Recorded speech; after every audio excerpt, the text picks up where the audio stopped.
Alright, I figured it out. So I'll see about splicing that into the video. So continuing where I was talking, as you can see.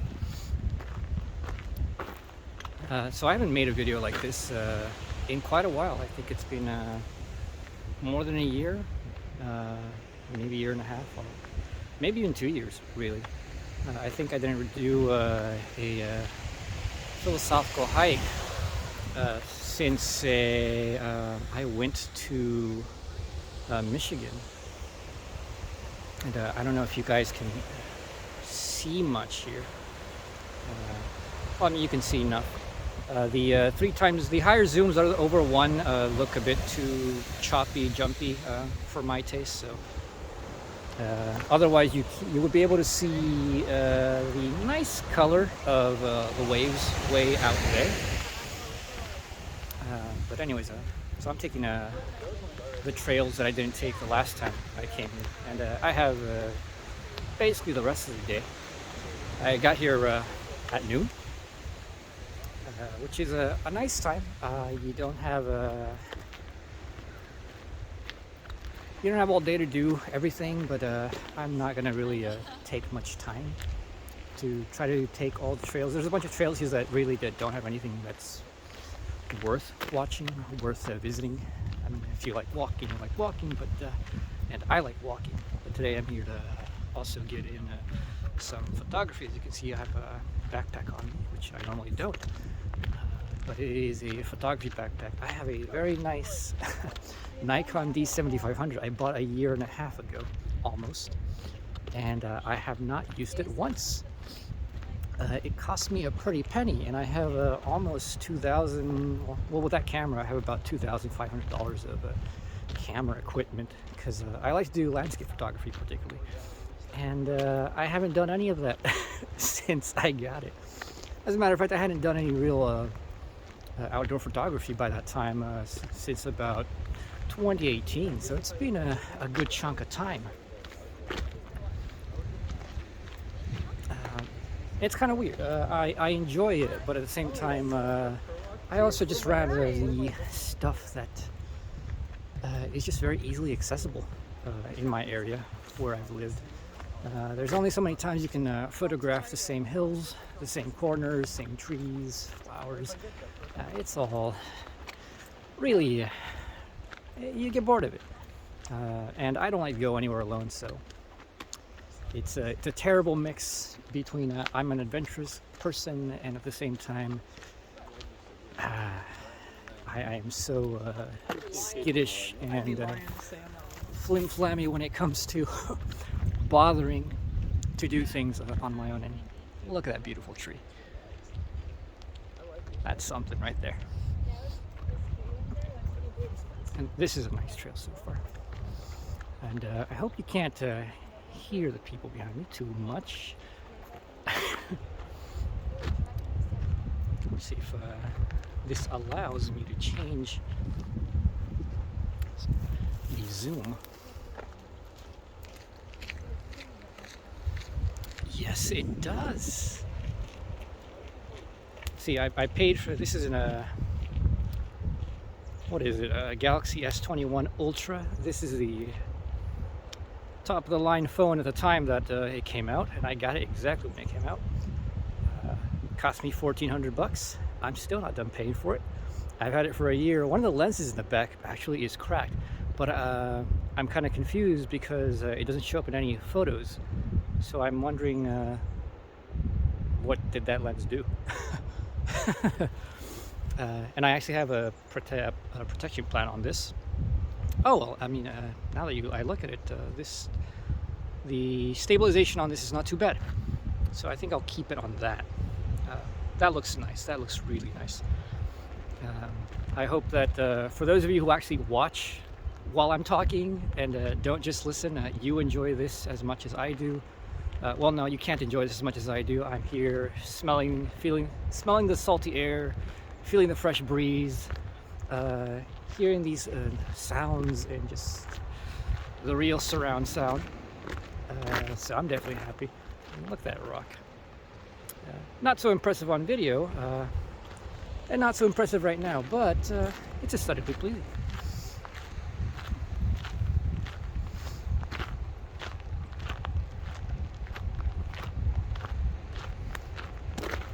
So, what more can I yammer on about? I mean, I don't think many of you would mind just me giving you a nice view.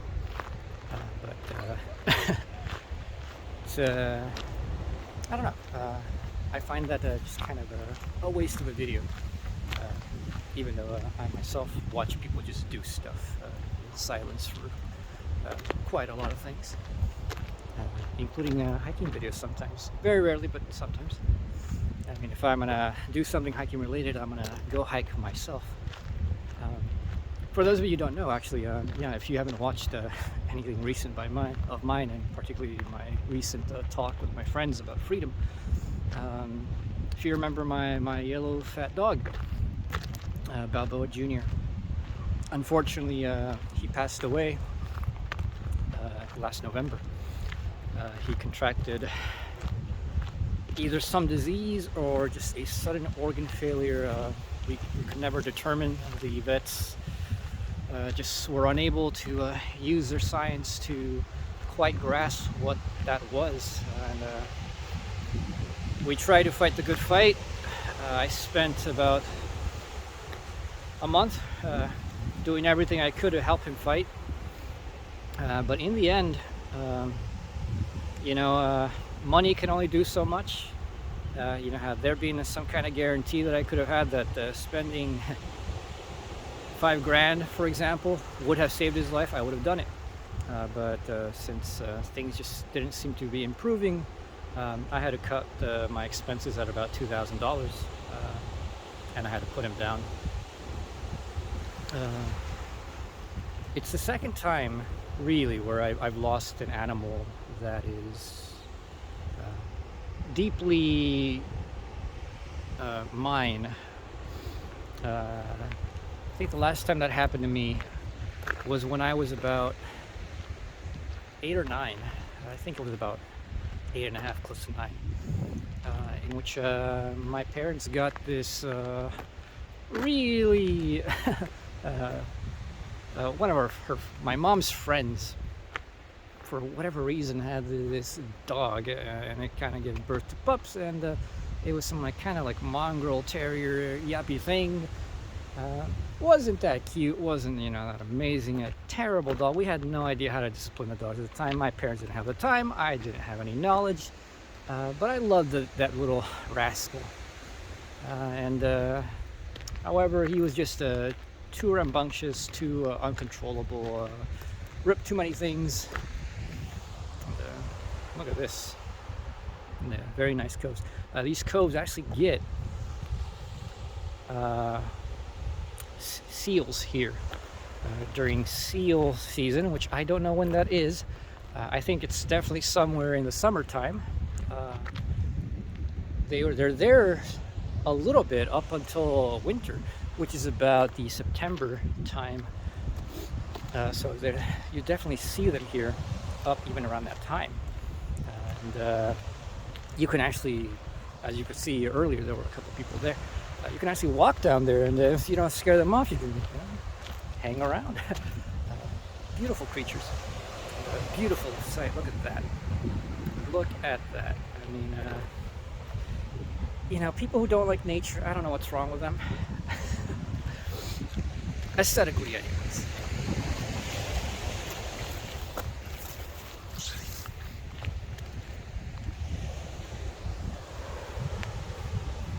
Look at that.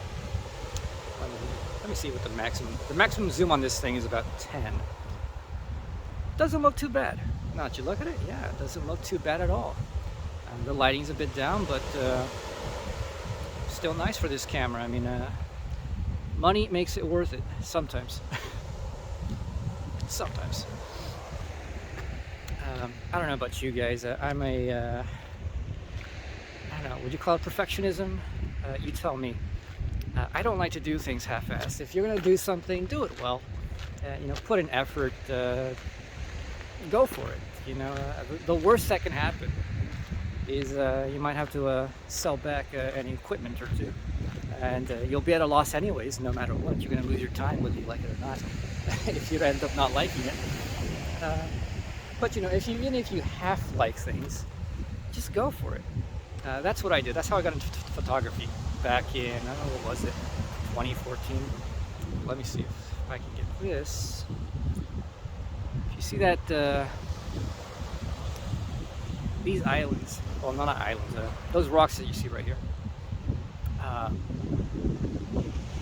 around, it's probably definitely around sunset, and most likely also around dawn.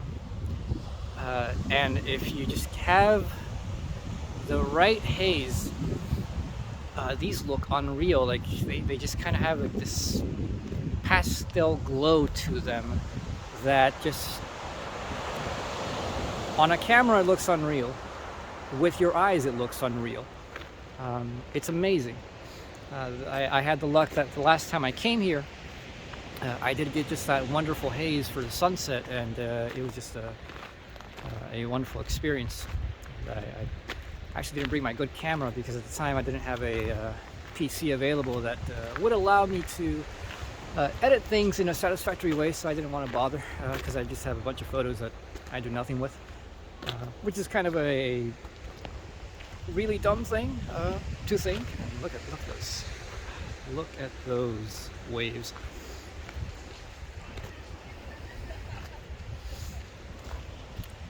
Let me get these people at the shop so that they're not too bothered.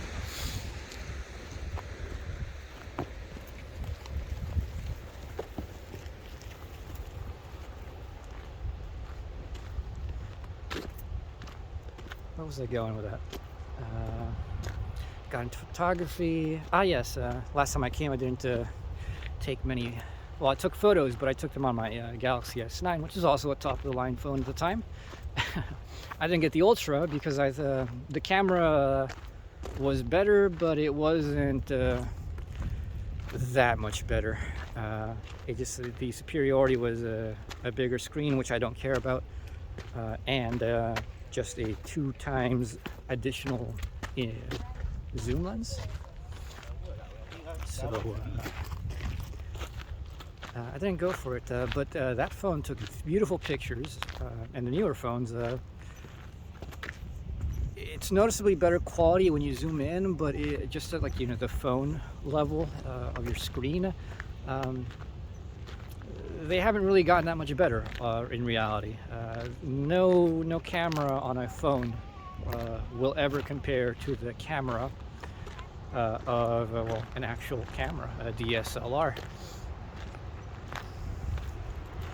And I mean, if photography is what you're into, you just get a DSLR. I mean, even a $300 entry-level DSLR takes amazing pictures. Amazing pictures. Oh my God, look at that. Look at that color, that turquoise color of the waves. Absolutely amazing.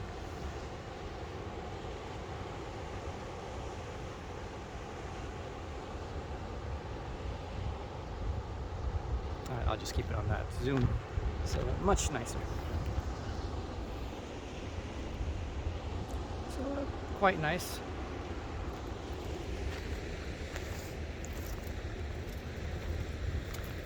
So where was I going with that? I mean, talking about some personal life stuff, photography, enjoying this. One thing people forget due to technology is to enjoy their time. Especially happens with people who are into photography, by the way. You kind of lose yourself in the moments, and I'm not sure that I'm supposed to be going through this because it's not really a path as far as I can tell, but it seems that people certainly came here somehow, one way or another, and somebody kind of made a path, or maybe it's animals. Most likely it's animals. Again, check it out.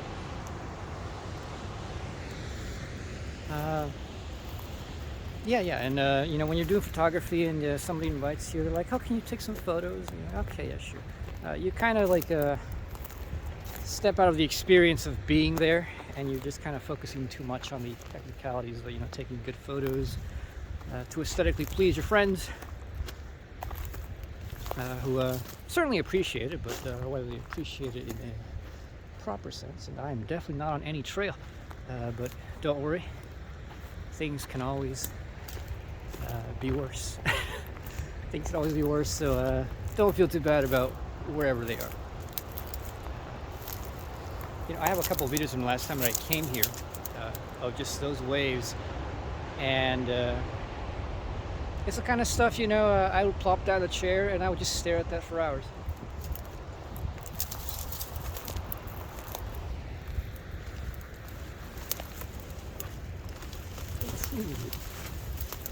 Definitely not on a trail.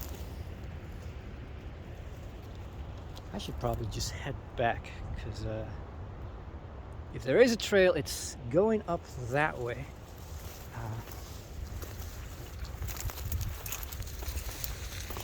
Whoa! Oh, look at that! It's scared a deer here. Yeah, I should probably head back. As much as I enjoy getting lost and unlost, I've done that before. The amount of time and effort it takes to unlose yourself, even in the most basic sense, in which you know exactly where the trails are at, and you're like, okay, I'm trying to get back, that is still a huge time sink. And by the way, great thing that I actually got myself some hiking boots, proper hiking boots, back during December. I was going to trucking school, and it didn't rain a lot during those days. It only rained about for a couple of weeks, and not every day, and not all day. But I really wanted to get some hiking boots because the shoes that I had gotten the prior year had not even lasted 6 months, and were coming apart. Which, I mean, Nikes is shit quality, let me tell you. I have never bought Nikes before. I will never buy Nikes again. Those weren't hiking boots, but they were just regular walking shoes for my job, where I walked a lot every day, about 10 miles minimum. And once again, those waves. And it just, they ended up peeling, the soles ended up peeling off. Couldn't even last, I think, about 2/3 of the season. Awful. Your money at work under capitalism. You know, that's the value that you get, supposedly. But I actually got myself some nice boots that nowhere had. I went to something like 7 shoe stores around the whole city, and nobody had hiking boots, which is absolutely bizarre. Nobody. You know, the places that are sports and hiking oriented and whatnot, none of them had hiking boots. What the hell? I think I ended up getting these boots at some Payless, because that's the only place that had any hiking boots. And they're decent, you know, they're actually completely waterproof, which is kind of what I wanted them for. They're semi-work boots, semi-hiking, and waterproof for the rain. But anyways, that's just personal ramblings. I'm sorry, getting off the view of the trail. Here we go. This is the trail.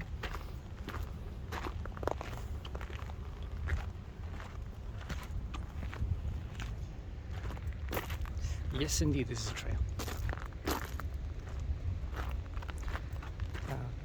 But anyways, enough about me. If you're interested in knowing about me, there's you can look at all the other streams I've done. I offhandedly, randomly talk about my personal life in various ways. It's up to you to go find it if you care. Philosophy. Well, I mean, obviously, I've continued doing philosophy stuff. I mean, if you look at the upload dates of videos on my channel, for about the last year and a half, I suppose, maybe even, yeah, I would say a year and a half, I haven't really uploaded anything, and I haven't really uploaded a proper video. I'd say probably in 2.5 years. You know, a properly recorded video where I'm narrating some kind of written thing or essay to cogently put forth an idea. Beyond that, you know, what I've done, as you can tell from my videos list, is mostly just a few streams of just like this, just walking around, talking, rambling, thinking haphazardly. You know, it's not easy to think. I apologize for my messy hair, but not much I can do about that, you know, except just put hair chemicals and stuff, and I am just too lazy for that. I mean, I do that, but not every day. My hair is just naturally oily, greasy, one may say. So putting creams and stuff into my hair just makes it worse. So I try not to do that. But while I haven't been making many philosophy videos, if any, properly speaking, I have definitely been thinking this entire time. I've never stopped thinking, and there's been a lot of writing, as you can tell. I'm actually surprised when I look back on my blog, for example, and my published writings, combining both my blog writings and the writings that I have submitted to Epoche magazine. They're pretty consistent. Like, they have about a pretty consistent production cycle for all of them. And I think since I started the blog, I've only really lapsed in about the third year, and everything else has been pretty consistent, you know, 10 to 15 articles overall per year. And I mean, and these are articles which ranging usually between 3,000, 5,000 words, mostly on the 5,000 word range.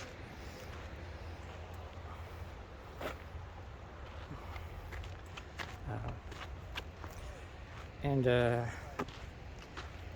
mean, one thing that one can say is that even you could tell actually by my streams from back then that a lot of my thinking has gone towards aesthetics, and now it's kind of going more towards ethics. Oh, check this out. Look at that, look at that. Oh, look at that. That is beautiful. Absolutely beautiful. I will definitely come back here and use my nice camera, which I brought with me, but the lighting is not yet at a point in which this is aesthetically peaking. During midday is probably the least interesting time of the day. Well, not probably, it's definitely the least interesting time of the day to go do photography. The sun is directly above.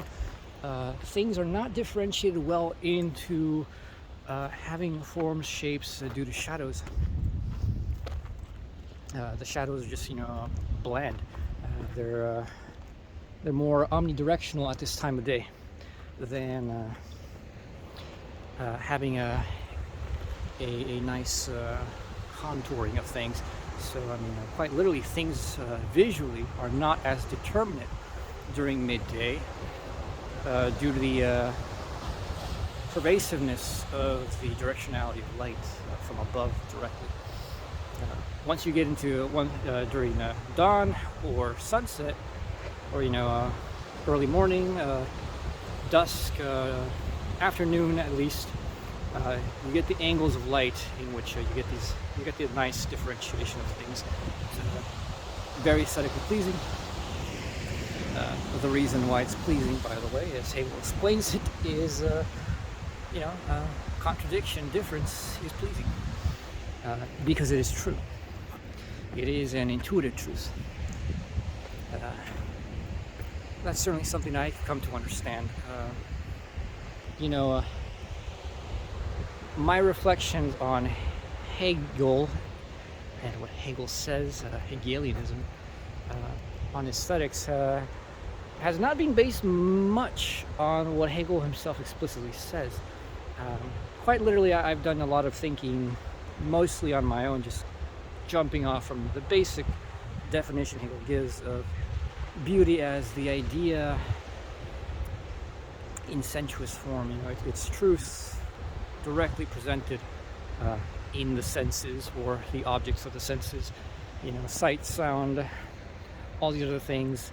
And Hegel doesn't include stuff like smell, and he actually gives a reason. He says, like, well, smell isn't really a very determinate thing that one could even shape or bring together in a very useful, controlled way. I mean, smell is even, well, it's not even, I mean, it's clearly less determinate, less shapeable by the imagination or will or idea of the artist. So, you know, you the best you can do with smells is create some funky smells. That's because Sean has a lot of up dogs. What's up, dog? I don't know. What's up with you? Redditors. I say that as somebody who uses Reddit, but God, I don't get Reddit culture. I'm an old school 4chan guy. You know, we just find that kind of humor weird. You know, derivative of that old culture. All the memes are nowhere near as good. But you know, it's just a different kind of humor, really. It's a different kind of taste. And I'm willing to say that aesthetically, objectively, I have better taste than Redditors. We can have arguments about that if you wish. Come at me on the comments. Oh, look at those. Just that beautiful sea green. You know, you see on these waves, it's just amazing.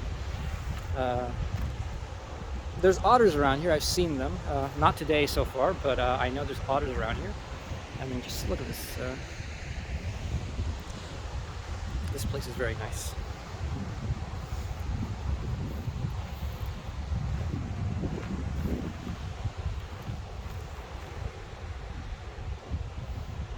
You know, for those of you, I have to check this.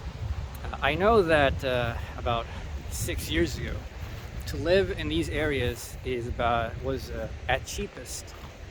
No matter what, you know, you see those houses over there, you kind of do that. I'm not even gonna bother zooming in. It doesn't matter. But even a dinky little house, that's, you know, in most places in the U.S. you might get for like 50K, 100K, was at minimum a 1 million mortgage here. And look at this guy.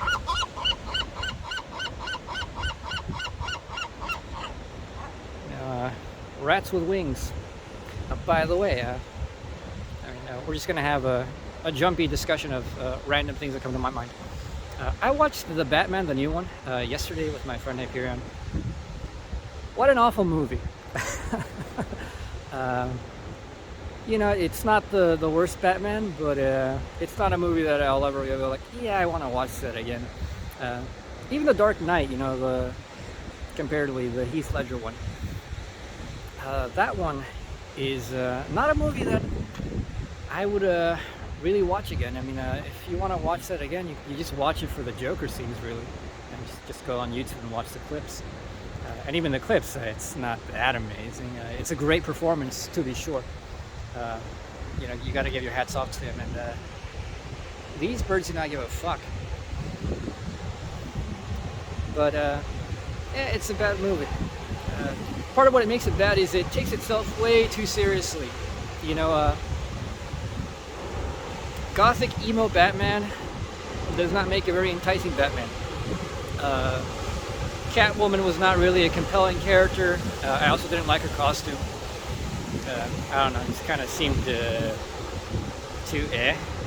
And her character as Catwoman didn't really come out as really much of anything. And the rest of the story was just kind of garbled. I didn't care, it's a 3-hour long movie, and it came and it went. It didn't last forever. Oh my god, look at that. Just amazing. But I don't know. It didn't strike me as much of anything. So I didn't quite care.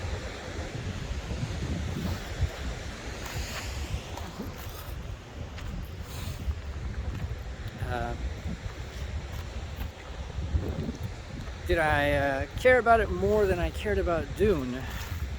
I consider Dune to be one of the worst movies I have ever seen, insofar as Dune is, quite frankly, boring. Just absolutely boring. You can't imagine how disappointed I was that they took one of the most interesting universes and just gutted it and made it this. The visual presentation is in abstraction pleasing, but the way it was executed as a story just doesn't work. It's terrible. The world felt so empty in Dune. And likewise in this Batman, the world kind of was, there, but at the same time, it is a pretty boring world. I didn't really care. I would have preferred a more campy Batman that's, more Marvel style, where it doesn't take itself so seriously, and you let weird shit be weird shit. I mean, the Penguin being a normal guy, just some Italian dude, they ruined that. The character is like pretty cheesy in the comics, as far as I know, in the old, 1980s movie. It's also pretty cheesy, or was it 1990s? I don't even know. But at least those are memorable, in that, they're campy, they're funny, they're weird. But when you make a movie that isn't memorable, I think that's about the worst thing you could aesthetically do. You want to make something that has influence, make it something memorable. Better to, make The Room, for example, than to make Dune. Excuse me.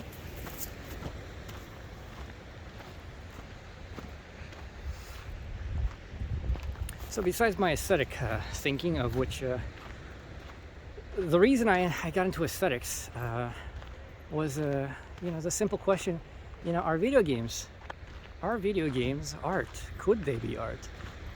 The immediate thing was, I didn't think they were.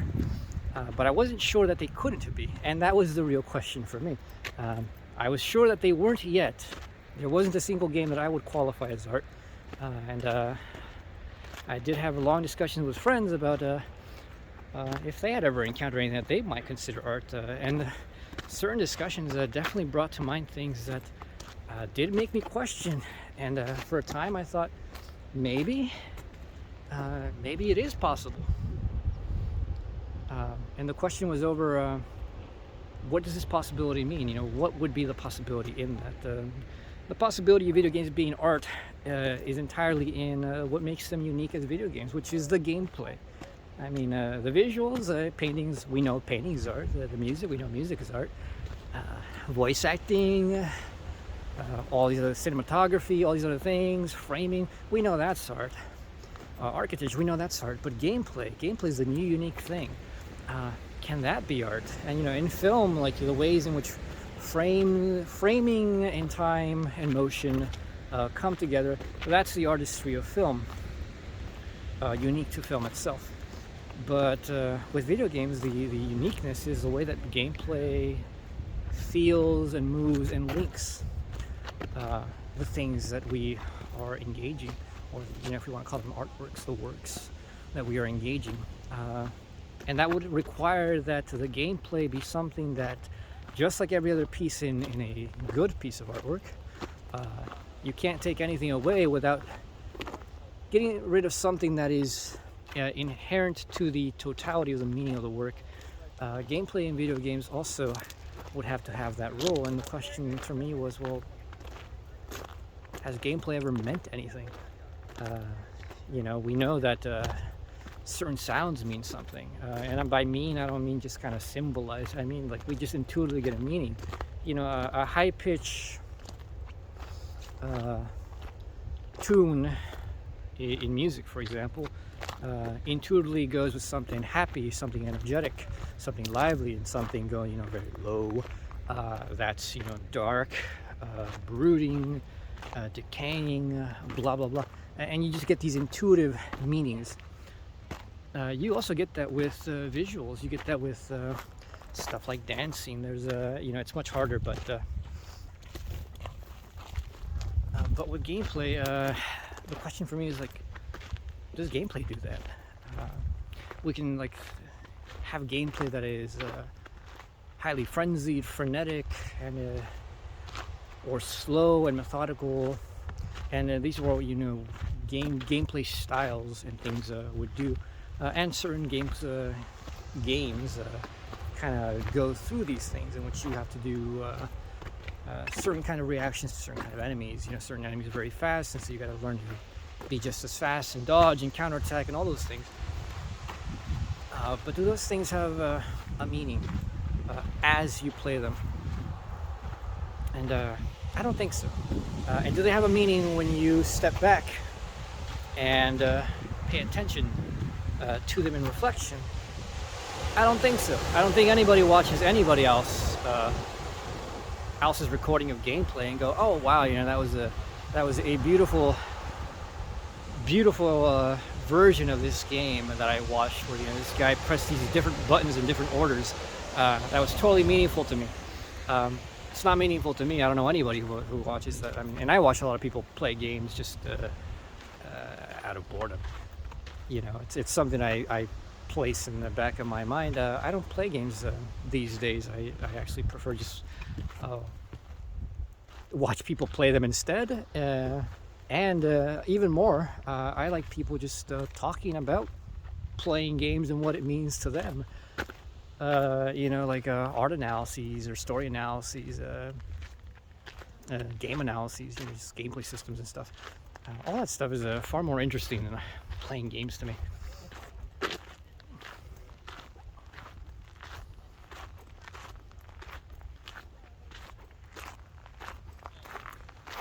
Let's see where this goes. I'm trying to get back where I came from.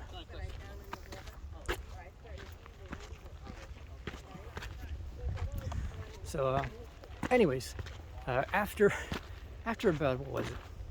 Yeah, after about 4 years, I think 2018 is when I kind of started going into this more earnestly, and I began. From the very beginning, I began it in a great spurt of writing and thinking, in which I created this nearly 12,000 word monstrosity. And I realized, you know, I just need to get clear on this aesthetic question. I need to clear up what it means for things to be beautiful, because then until I clear that up completely for myself to my satisfaction, I couldn't really say what I thought about it. Excuse me? And by that age, No, they think it's going to go all out. oh, but a lot of Check it out. Oh, look at that little lizard scurrying on the ground. So, what did I finally conclude? Well, now you can see that on my blog. It's called the series, you know, Inquiries into the Possibilities of Video Games as Art. It's 4 parts. I basically go through what the concept of games are as I understand it.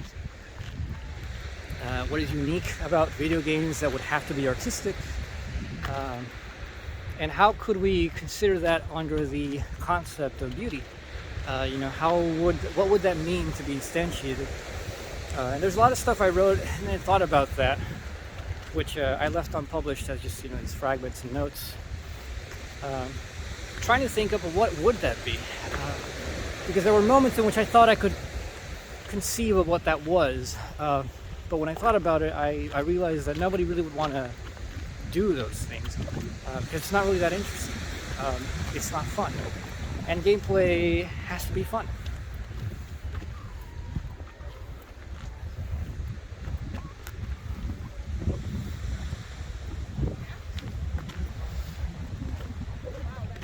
So in the end, what I think about games is this. The concept of games as such, I think, in the highest sense, is the concept of self-overcoming. In that games are these challenges which we, as self-conscious beings, posit for ourselves for no reason other than we can and we enjoy it. We enjoy the challenge itself. It doesn't matter what the challenge is for. There's no reason as to a necessity for why, other than we're bored and we enjoy it.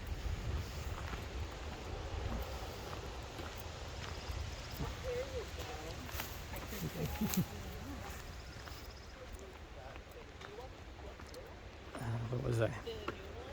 No, I didn't. But there is like, is there any one that Well, let's see if what we can see here. So what was it? Yeah, self-overcoming in gameplay and games. So we make games as expressions of our power to overcome ourselves. It's a proof of our reality, our ideality, Hegel would say, or our reality as idea, in which we posit the problems of our life. So let me get this out of the way.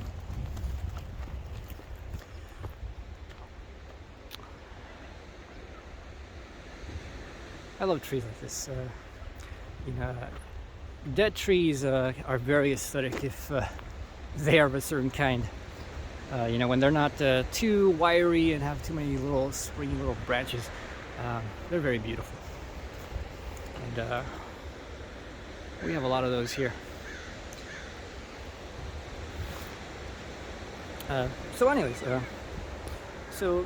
Games are a way for us to objectify socially this fact that we are the ones that create our own problems and the solutions to those very same problems. And we do it of our own will and volition. It's not something hoisted upon us by some kind of externality. It's not a problem of that sort.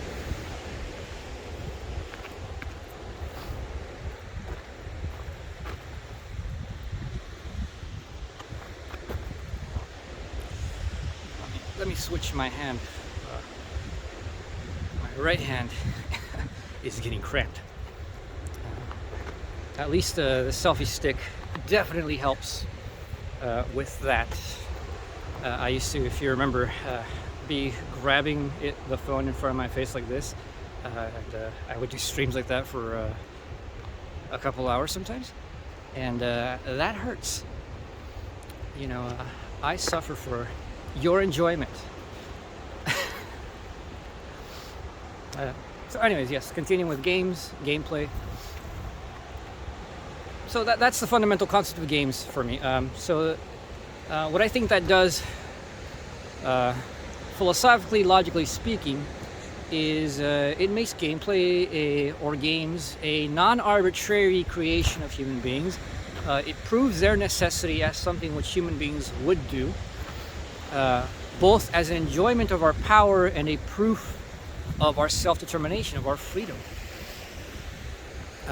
Games are something that one has to distinguish specifically from play. I don't think people generally understand that difference. And if there's wind, I don't feel a lot of wind, but I know like certain walking positions will increase the wind noise on the microphone. Obviously I can't listen to my recording as I'm doing it, so I apologize if there's great stretches of this video in which that happened. Oh well. That is life. I'm gonna deal with it. You could at least enjoy some nice visuals. And look at these things. They have these nice little benches.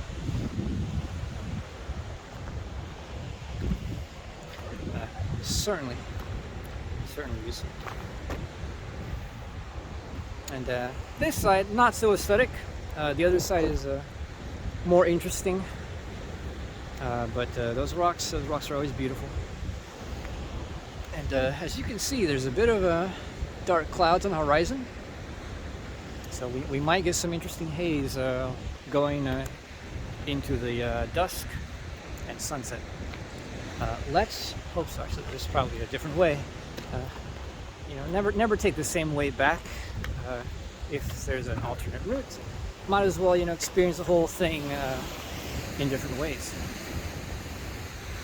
So going back, gameplay. So games are an expression which one can say is necessary of human being.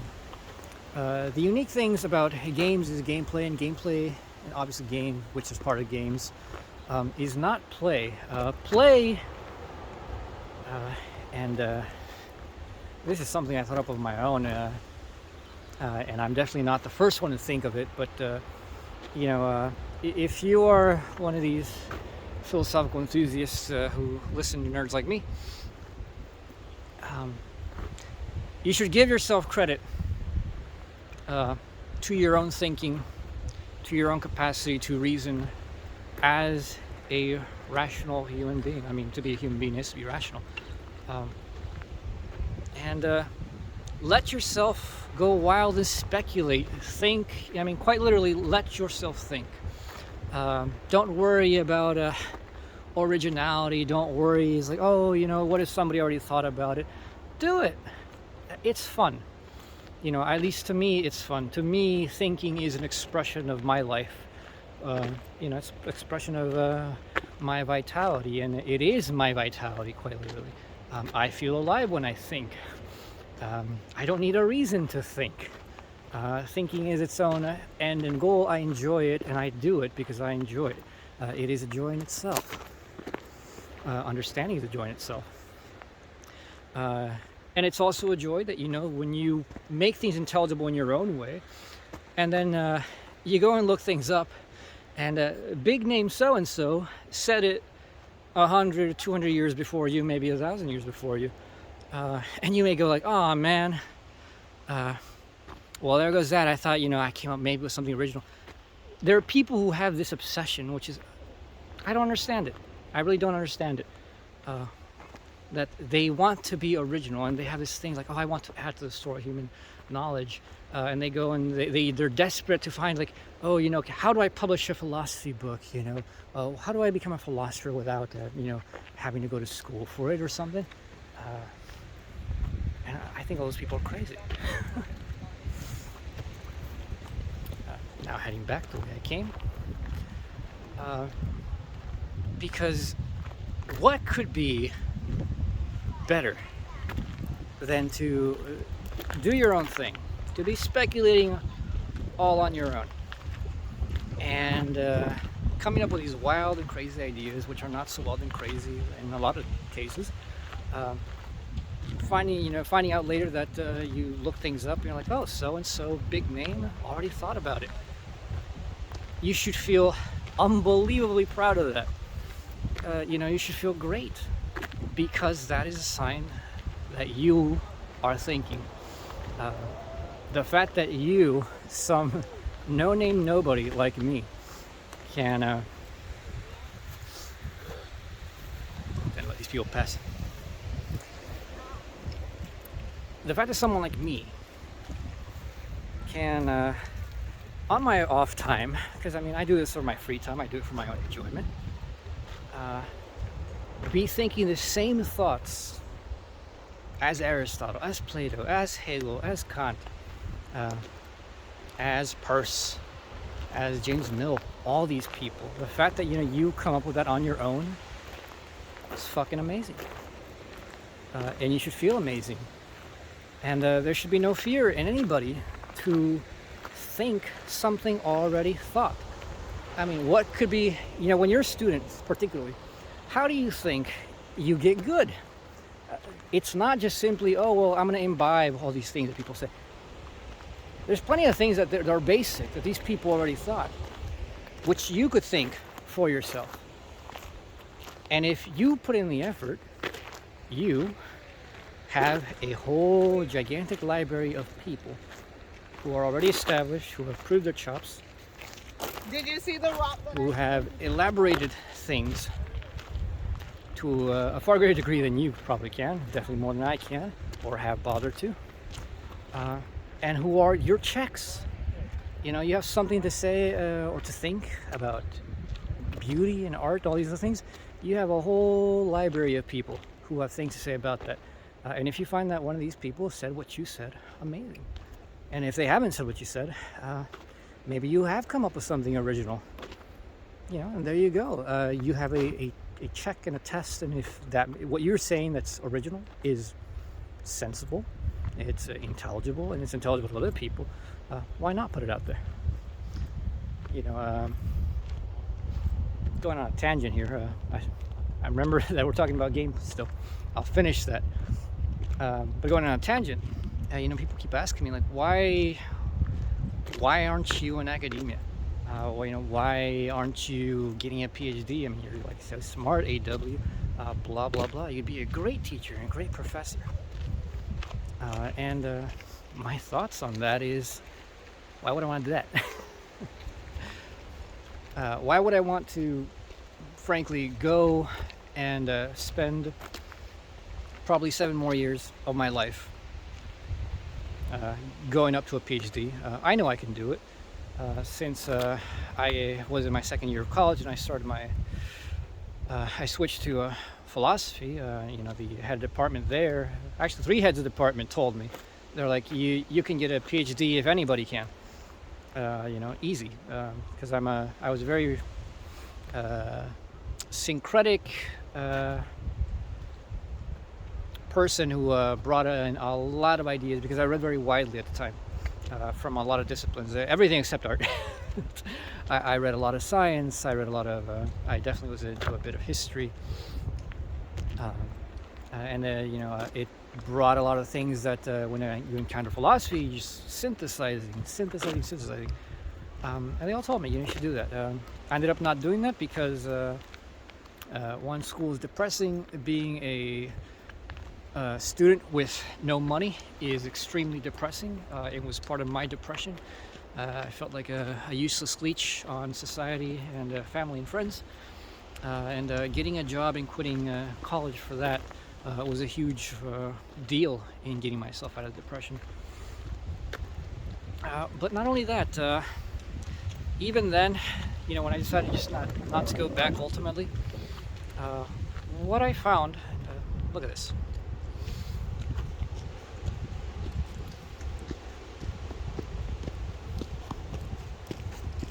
What I found was that plenty of people were describing online in various places the experience of, you know, both getting through the, you know, lower levels, getting your basic graduate degree, bachelor's in the US, what you have to do, what you got to go through, and I don't care. You know, for those of you, who are going to school for this stuff, I commend you, and I hope you enjoy it.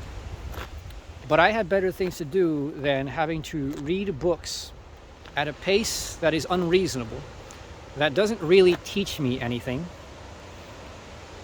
that doesn't allow me to genuinely enjoy or understand these deep thinkers who deserve more than my time of a week or so in an undergrad course, and whose ideas I will not comprehend and I will not critique well enough that I can, in those 4 years of undergrad, form any really good solid foundation of thought that is worth calling thinking, quite frankly.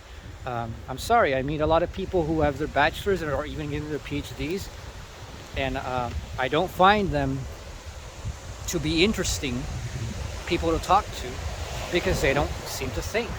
All they know how to do is discuss with me, this is what so-and-so thinks. This is what so-and-so thinks, you know, and so according to this book, and, you know, so-and-so says this person thinks that.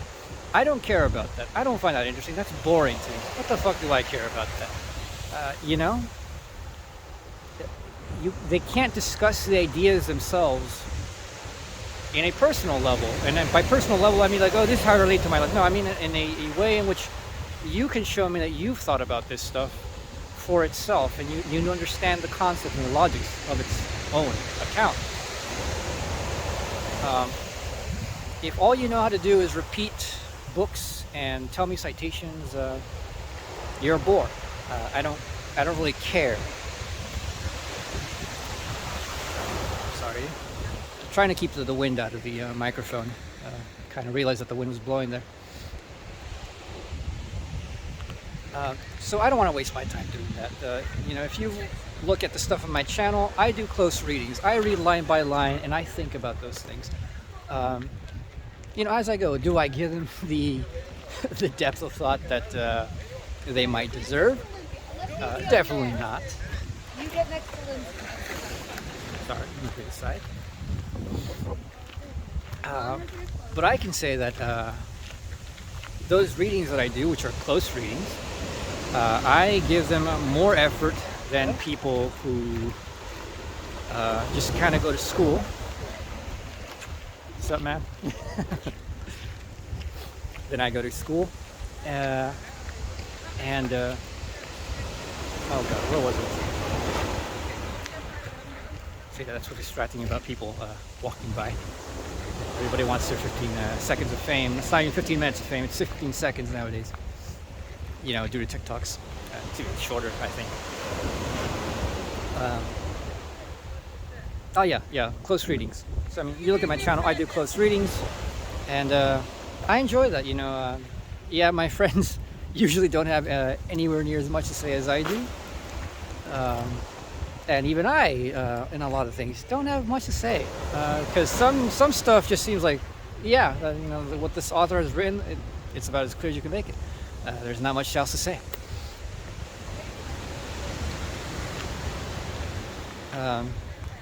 But even then, I'm willing to put in that time, and to put in that time is more than things that you do in a week or two.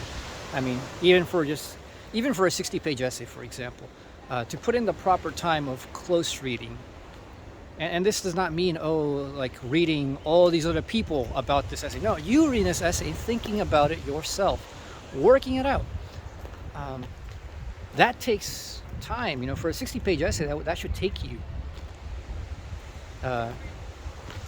Assuming that you're not doing this 12 hours a day, you ought to be taking about a month on something like that. For me, when I was reading the Phenomenology Spirit with my reading groups, 10 pages a week. 10 pages a week. And that was when I had the time, when I was working on that stuff, at least 6 hours a day. At least 6 hours a day, just concentrated efforts on trying to outline and clarify and explain to myself so I can explain to others what was happening in the text. If you've never done that, then I don't know that you've really done the work of actually reading anything closely. And like I said, this isn't like me reading other people telling me what to think. This is me ignoring all these other people. Because secondary literature is ultimately just other people telling you what to think. Other people explain to you things which are not necessarily that clear. And some people will bullshit you. I can tell you, because I've read Hegel, I know a lot of the secondary stuff is complete bullshit. It's people telling you that Hegel's saying something which isn't there at all. But if you just go like, oh well, so and so says it, and like I'm gonna base my reading on Hegel based on so and so's reading, you're not reading properly. You're definitely not reading Hegel. And okay, I know the wind is coming in. Hopefully that blocks it for a bit. But what more is there to say? Oh yeah, so I don't want to do that. And then the actual stuff of the PhD, which involves a lot of secondary reading and a lot of effort of teaching when you're not ready to teach, quite frankly. I'm not interested in that. Graduate school does not sound interesting to me. Again, most of the people I encounter that are in graduate school are not very interesting to me. They're not great thinkers. They're not good thinkers. I don't know if I don't know if I would classify most of them as mediocre thinkers. Quite frankly, I think a lot of them just plainly don't think. So I don't want to bother with that. And as to the question of like, well, don't you want to be a professor? I mean, I spend all this time making all these videos, doing all these readings, and people are like, you're very, it seems you want to teach AW. I do, but being a professor at a college or university is not the only way that one can teach. Sure, it makes you money, but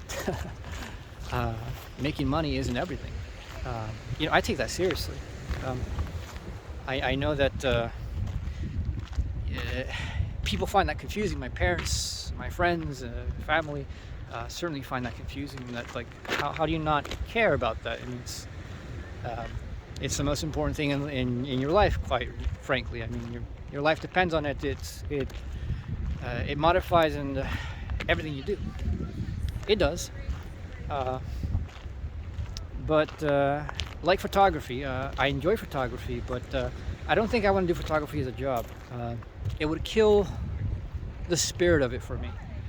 Once a thing becomes a job, the passion goes away. For me, at least. And I have friends who are teachers, some of them professors. I think all of them except two, I might say, genuinely seem to enjoy their experience teaching. Beyond that, the other ones are they find it miserable, but it seems they've kind of gotten stuck in the rut of, well, I can't think of anything else that I would like anymore, so might as well stick it here. Oh, that's a nice aesthetic rock. Look at that. That's a good frame right there. That'd be a good shot. I'll come back to this later once I'm done with my walk. And this place is huge, by the way. It takes about probably about 4 hours if you were going to walk all the trails. And I mean, I'm taking my sweet time. And that's like walking all the trails at a good brisk pace. Like the actual nice trails, which are here on the edge of the coast, those I think it's probably, if you were just walking, it'd take you about 2 hours, 2 hours and a half. So I got plenty of time to do a walk around on video, and then take a couple hours of breaks and come back during dusk and nearing sunset, and hit the spots where I'm gonna get some nice footage for my camera. So yeah, I don't want to be a professor. I don't want to be teaching people who don't have any interest in what I'm talking about. I'm not the kind of person who genuinely has a passion for trying to make you like something. I don't want to bother with trying to make people care about philosophy, quite frankly. I don't think you have to. Sure, the university forces you because it's their business. They want to entice any students to do anything. That's being offered as a course. But to me, the ideal of philosophy is Plato's Academy, or Aristotle's with Lyceum, which is the people who are actually interested come, and they stay not because there's a job at the end. They stay merely because they like philosophy. They're very interested.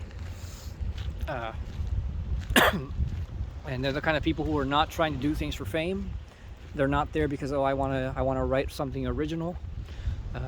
They're there because they have fundamental questions of I want to know what truth is. I want to know what reality is. I want to know all these things.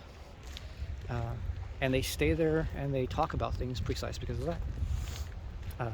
I certainly feel that way about it. I mean, I put all this stuff on my channel precisely because of that. I mean, it's something you do just for its own sake. You do it because you're interested. Why are you interested? No reason other than you want to know. It seems we'll be able to catch up there at some point. What is this?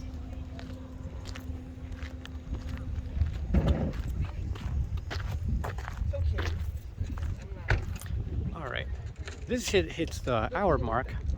I'm not done yet. I will do another video, but I will cut this and I will splice back. I'll see if I can make this into a single video on YouTube. It seems that that's possible. So I'm gonna take a little break.